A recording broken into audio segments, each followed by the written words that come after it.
I just wanted to go a little bit about, just in a bit of agenda, what we're going to talk about is basically a little bit of background on our relationship with Nokia. Two very large companies working together in sort of quite large areas and very small projects as well at the same time. Got a little bit of background on the toolkit, which Nick on via phone is going to take over. How that integrates with our other community projects, which Mark will be able to expand a bit on, and Matt being a journalist who's actually used it in anger. We'd like to just get a bit of feedback from Matt on how he found it and what his experience was using the toolkit as a whole. That shouldn't take very long, I hope, because it was fantastic. That's all you should be saying, really. And then open it out to everyone to let us know what you think and what you've been doing in this arena. So I've been mobile manager, or European mobile manager, for about 2 years now in Reuters. I've been at Reuters since I was a baby, about 17 years. Just the last couple of years I've been involved in mobile, and we were looking, Reuters in general were looking at how we should interact with the mobile arena, basically, and what we should be doing in this space. Should we be talking to just carriers, just handset manufacturers, just aggregators for SMS services and that sort of thing? But what we're finding more and more is the mobile marketplace is much bigger than just talking to any single sort of supplier or any single entity.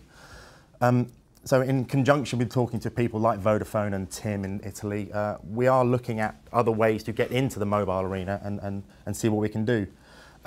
We started off talking to Nokia about just a very, very small little application that we wanted to build, which was to take advantage of the fact that Adobe Flash was going to be available embedded on Nokia mobile phones.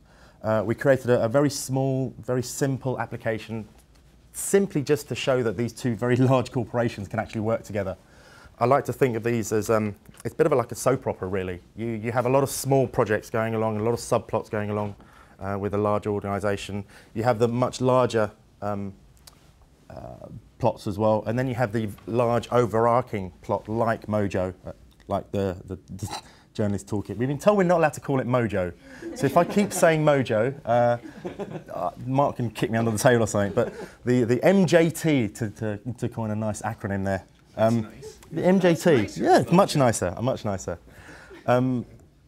So we created a very small little application in the Reuters News flashlight.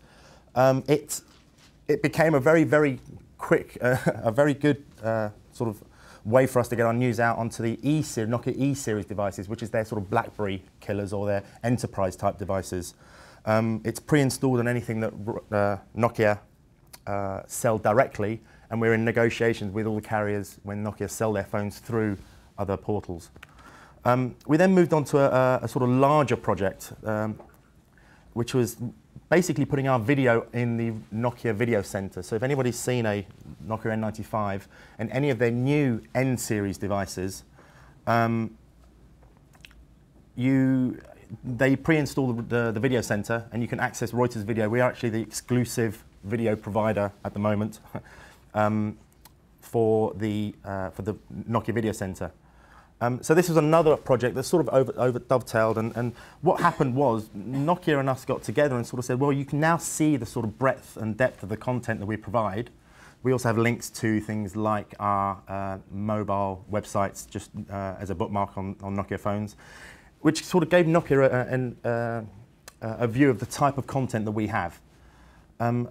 Then we basically got together and said, well, what should we do next? What's the next big thing that we can do? The one that isn't just about making money, one that isn't just about getting something out to sort of test the waters of the two large companies.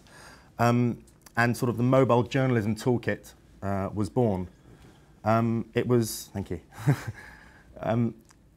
It was born out of a meeting between Stephen Smythe, who is now the US consumer media head of sales, I think, is his current title. And it basically looked to see how we can work together to create a phone or create some software, or as we call it now, a toolkit that would enable our journalists to report from the field in a multimedia dimension, basically. Nick can go on a little bit into more detail about what it actually consists of, but it's all packaged nice and neatly in this little box. I didn't get a chance to put the Reuters logo on it yet, but I can unpack it later. It's like one of those unpacking videos you get on Engadget or something. This is basically what we're trying to do, is get from here, which is, and for Nick on the phone, it's a sort of famous internal picture now that we have of one of our journalists in a bunker trying to send, or successfully sending news from what looks to me like a very hazardous environment. From that, via this, which is our basic toolkit, to something like this, which is fantastically good-looking Matt interviewing another fantastically good-looking person with simply a phone, a mic, and what you don't see just after this is Matt sitting with a little tiny keyboard on his lap, trying to edit the story to put out. Yeah, if we go on to Nick, do you want to carry on from that? Certainly, thanks Ellie. Yeah, so just a little bit of background about how we started working with Nokia. My role in Reuters Media is to do the experimentation, hence my position that I'm allowed to fail.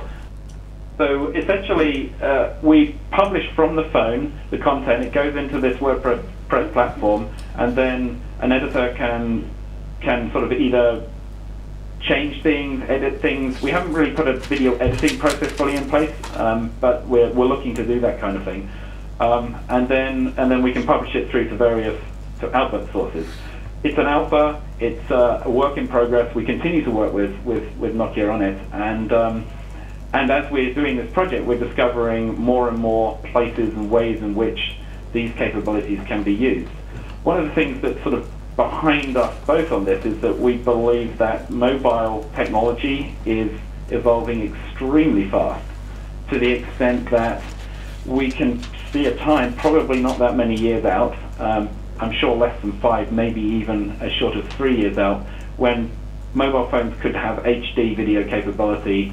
They may have extremely powerful CPUs, keyboards, etc. And although you might start saying, well, that's just a laptop, I think it will still be ultimately a very personal mobile device. And so clearly there's a potential for it to do have quite a transformative effect on journalism. Nick, do you want me to play this video? I'm not sure of the content. Oh no, just press play. Hi, this is Mick Fulton. Welcome to the O&A session in Canary Wharf. So I think maybe we should move on to Mark Jones. If you want to talk a little bit about some of the sort of broader journalism, citizen journalism, community journalism, etc.